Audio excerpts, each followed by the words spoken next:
Alright, let's talk about something sparking major debate across the country right now. Should parents be able to opt their kids out of reading LGBTQ+ books at school? On April 22nd, the Supreme Court heard arguments in a case that could change how schools handle these requests. Here's what's going on. So this case is out of Montgomery County, Maryland. The school district decided to include a handful of LGBTQ+ themed books in its elementary school curriculum. We're talking titles like Prince and Knight, which is about, you guessed it, a prince and a knight who fall in love, and Born Ready, a story about a kid whose gender identity is affirmed by their mom.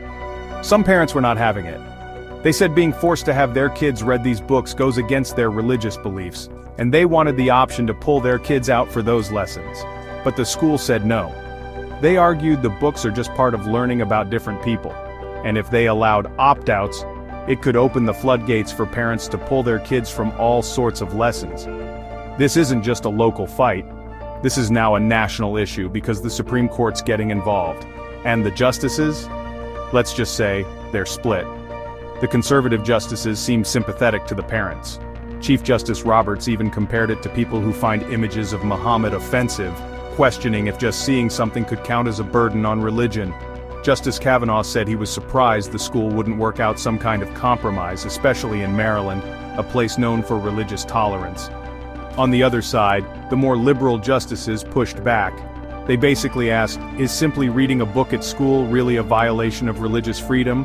Or is it just exposure to different ideas?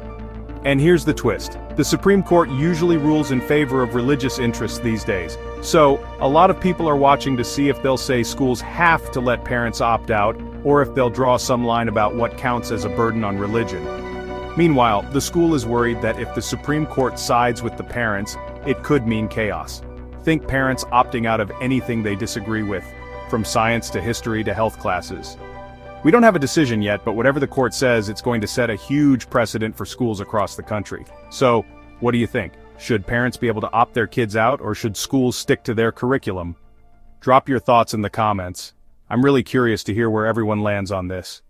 Don't forget to like, subscribe, and stay tuned for updates as this story unfolds.